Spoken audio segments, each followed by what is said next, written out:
I think my hair is getting a little out of control. It's okay. Answer to 1984, 1776. This isn't in for. We must win the war. We must win the war. First they came for the red, then they came for the white, then they came for the blue. They're coming for you. They're coming for you. Kind of looks like I'm behind prison bars.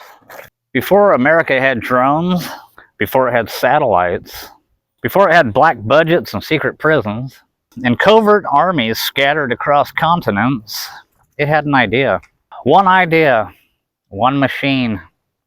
A machine built in the dark, sharpened by fear, and fed with the belief that secrecy wasn't a flaw, but a necessity.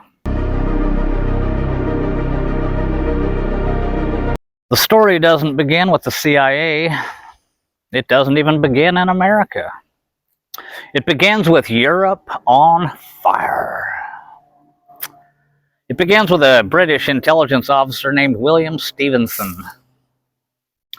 Codename Intrepid, who arrived in New York in 1940 with one mission: pull America into the shadows. Britain needed help. Hitler was tearing Europe apart, and the United States was still deeply committed to isolationism. But Britain, through MI6, the Special Operations Executive, and the Political Warfare Executive, began planting seeds. Propaganda, espionage, psychological manipulation. All done on U.S. soil before America even had an intelligence agency to speak of. Stevenson built the British Security Coordination at Rockefeller Center. From there, he worked the press, Hollywood, Wall Street, universities, even the Oval Office itself. The Brits taught us everything: how to run spies, how to break enemies, how to manipulate public opinion, how to plant stories in newspapers, how to control a nation without firing a shot. This is the moment America got its first taste of covert power, and it liked it.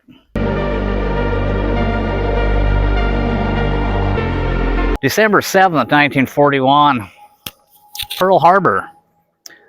Overnight, America wakes up in a war it can't escape.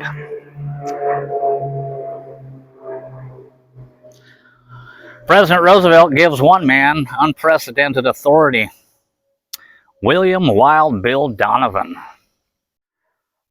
His mission: build a centralized intelligence force from scratch. That force became the OSS, Office of Strategic Services. The OSS was chaos wrapped in brilliance. Scholars, spies, Hollywood screenwriters, con artists, mobsters, magicians, psychologists, Ivy League elites, a bizarre cocktail of people who should have never worked together, yet somehow did. Donovan didn't want soldiers. He wanted people who understood human behavior. He told recruits, "You will know the truth, and the truth will make you see lies everywhere." The OSS did things America had never done before: black propaganda, sabotage, covert missions behind enemy lines, mind games, cultural infiltration, psychological warfare, interrogation sciences. Some of it was brilliant. Some of it was monstrous. But one truth became crystal clear. After the war, the government wasn't going to put this power back in the box.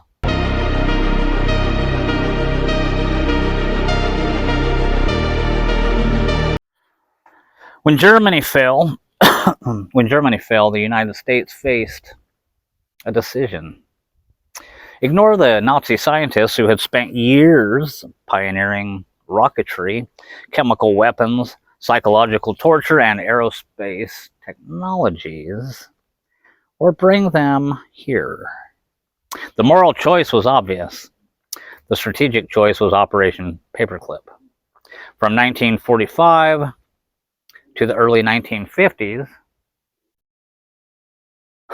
more than this dog over here is going to throw up. Anyway, from 1945 to the early 1950s, more than 1,600 Nazi scientists were given new identities and quietly relocated into the U.S. military and intelligence programs.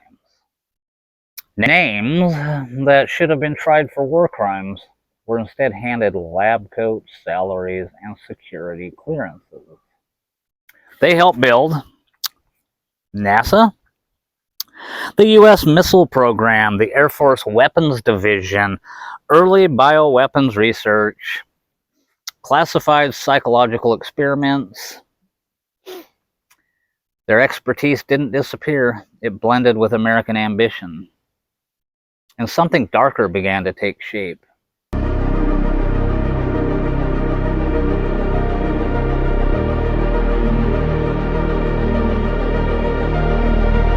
In 1947, President Truman signs one of the most consequential documents in U.S. history, the National Security Act. This single act creates the CIA, the National Security Council, the U.S. Air Force, the modern DoD infrastructure in a permanent intelligence state. But buried inside the act is language that changed everything. The CIA could perform other functions and duties as directed by the president. No one defined what those other functions were. No one limited their scope. No one demanded oversight. It was a blank check, an open door, a legal shadow, and the CIA stepped through it.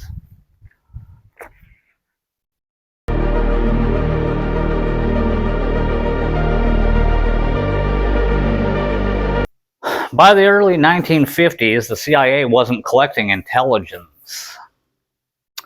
It was creating reality. The Korean War becomes its proving ground.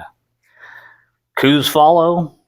Iran 1953, Guatemala 1954, attempts in Indonesia, attempts in Syria, deep involvement in Italy and Greece. Each operation followed the same blueprint. Destabilize the population, influence the press. Each operation followed the same blueprint. Destabilize the population, influence the press, create chaos, install a government willing to play ball. This wasn't intelligence. This was regime engineering. The CIA learned something profound. If you control information, if you control culture, if you control fear, you can control entire nations, at home and abroad.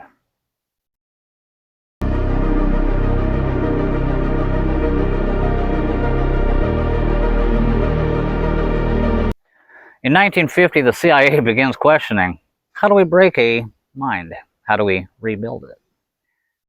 How do we program loyalty? And from these questions came Project Bluebird, 1950, which evolved into Project Artichoke, 1951, which evolved into MKUltra, 1953.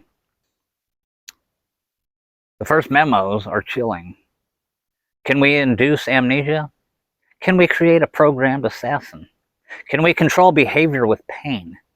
Can hypnosis produce compliance with no recollection? These weren't hypotheticals. They were instructions. Researchers experimented with LSD, barbiturates, electroshock sensory deprivation, sleep torture, hypnosis, forced addiction, brain trauma, psychological splitting, Some records were destroyed. Others survive only in fragments. But one truth is undeniable. The CIA didn't just want to know how minds break. They wanted to know how societies break and how to rebuild them in their image. In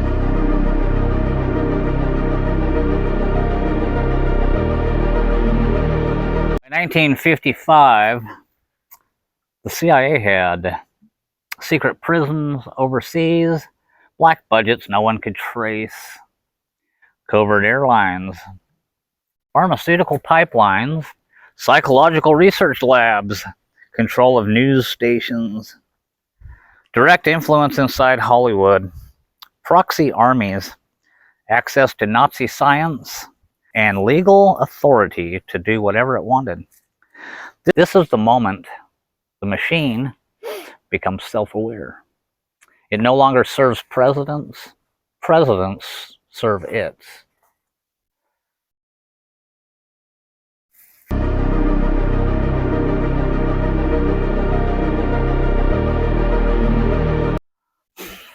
When you build an empire in the dark, you need a way to hide the light. That's where Operation Mockingbird, Tavistock Institute collaborations, media infiltration, academic influence models arrived. And from the 1950s onward, the CIA didn't just gather intelligence, it shaped narratives. It sculpted public belief. It filtered reality so thoroughly that Americans only saw approved shadows. And by the end of the decade, the United States wasn't just a world power. It was the world's first managed perception state. Kind of looks like I'm behind prison bars. Okay. So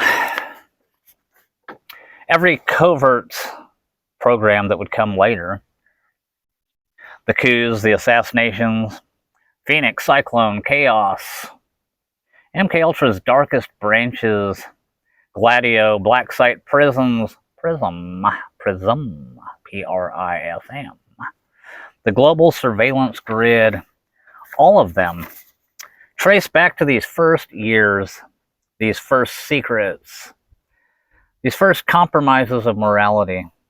The machine wasn't born evil, it was born afraid. But fear grows teeth, and teeth demand to bite. In the next episode, we step into the program that defined everything, MKUltra. Not the pop culture version, not the sanitized court records, but the real thing.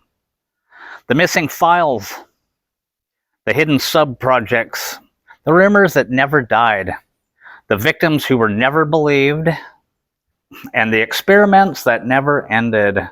They just changed platforms. The mind is a battlefield. And in episode 2, you'll see who drew first blood. This is Unchained. Stay tuned.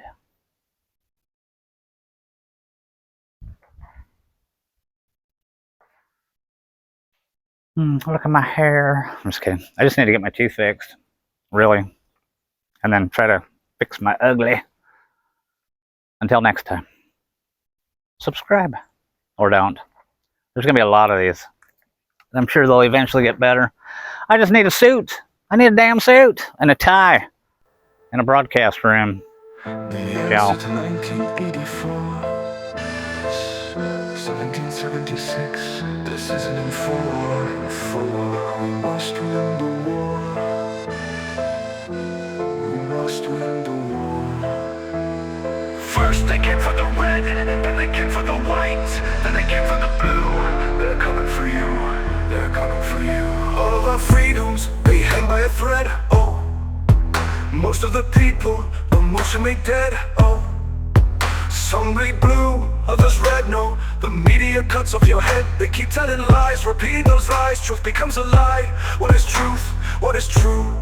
Blood-sucking vampires, drinking our blood, parasites. Soon there will be nothing left. Oh, nothing left. Oh, nothing left. Oh. only a wasteland, only a wasteland. Welcome to the wasteland, welcome to the wasteland. Open your eyes, oh, open your eyes now. Both of those eyes, oh, everyone's eyes, everyone's eyes. We must unite, oh, we must unite, oh, oh, oh. Unite, unite. Open your eyes, oh, open your eyes now. Both of those eyes, oh, everyone's eyes, everyone's eyes. We must rise, oh, we must rise, oh, rise, rise. Unite. Open your eyes, oh, open your eyes now. Both of those eyes, oh, everyone's eyes, everyone's eyes.